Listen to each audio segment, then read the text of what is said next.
패밀리타임 네트워크 공동대표, 그리고 유튜브 좋은 가정 TV 운영하는 박현숙입니다.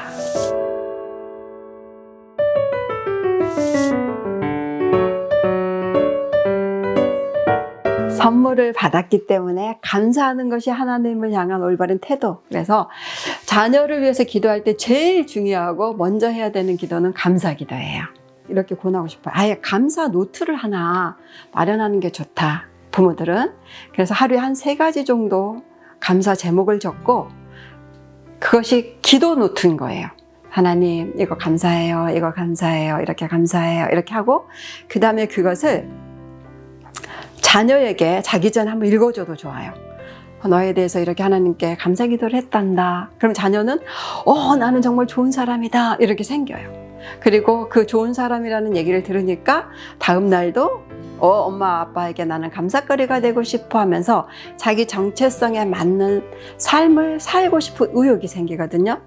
그래서 기도 응답이 빨라져요. 그래서 감사 기도를 하자. 두 번째는 가장 또 중요한 기도는 축복 기도예요. 민수기서 6장 24절에서 26절에 이런 말씀이 있습니다. 하나님은 백성들에게 복을 주고 싶다. 근데 복이 거기에서 4가지를 말합니다. 첫 번째는 그냥 복을 주고 싶다. 하늘의 복, 땅의 복. 두 번째는 지켜주고 싶다. 영혼 육을 삶을 지켜주고 싶다.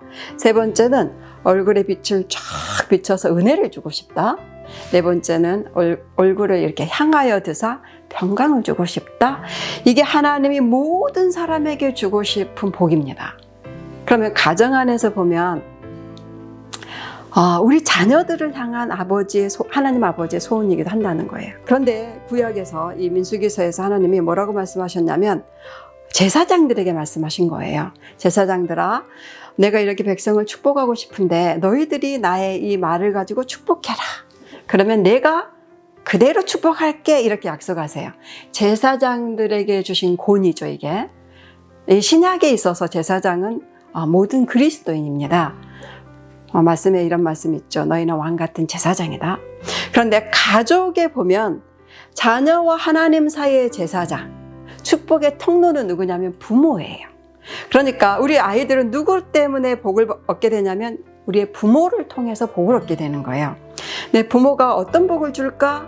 어떤 기도를 해줄까? 한데 하나님이 주고 싶은 그 복을 빌어주면 바로 그 복을 얻게 되는 거죠.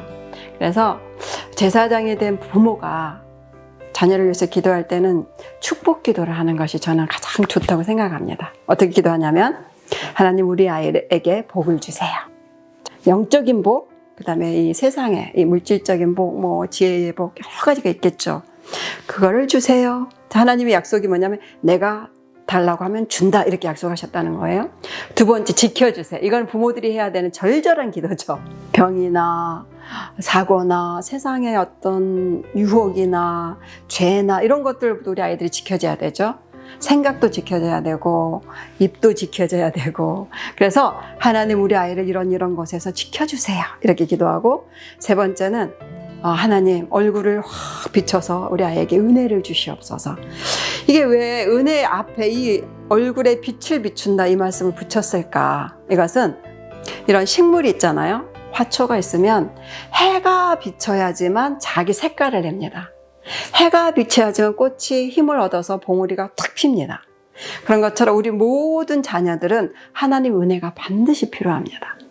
그래서 하나님 얼굴에 빛을 비춰서 우리 아이들 안에 있는 이 재능, 은사, 성품, 기지, 이런 것들이 잘 살아나서 자기 빛깔과 향기에 맞는 빛을 발하게 해주시옵소서, 이렇게 하는 것이 축복 기도예요. 그래서 은혜를 구한다. 마지막으로는 주님의 얼굴을 향하여 두사 평강을 주세요, 이렇게 기도하는 건데, 부모들이 절절히 또 이렇게 자녀를 키우다 보면 후회하는 게 있어요. 잘못 키워가지고 상처도 주고 아픔도 주고, 또 때는 너무 가난해서 필요를 못 채워주고 이렇게 해가지고 그거를 이제 해결할 수가 없거든요. 지나간 과거를.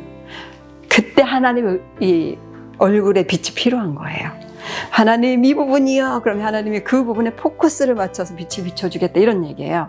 그럼 그것이 치료가 되고 결핍이 채워지고 또 혹시 슬픔이 많은 아이들은 말려지고 빛이 비치니까 그러면 자기 자신이 회복되기 때문에 평화가 임하는 거죠. 그것이 평강이에요. 그리고 관계, 부모 자녀 관계도 회복이 되고 이 네 가지를 기도하면 축복 기도가 됩니다. 복을 주세요. 지켜주세요. 은혜를 주세요. 평강을 주세요. 마지막으로 자녀를 위한 기도는 성령을 부어달라고 기도해야 된다고 생각해요. 이사야서 44장 3절에서 4절 말씀입니다. 너희 자손을 위해서 후손을 위해서 기도하라. 성령을 부어달라고. 왜 성령을 부어달라고 기도해야 되냐면 성령으로 인해서 우리의 사고방식이 바뀔 수가 있어요. 그러니까 세속적인 사고방식 또는 죄된 사고방식을 가질 수가 있죠. 우리 자녀들 왜곡된 사고방식을.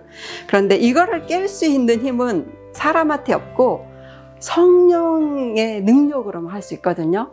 그래서 성령을 부어달라고 계속 기도하시면 아이들의 생각이 진리로 올바르게 해집니다.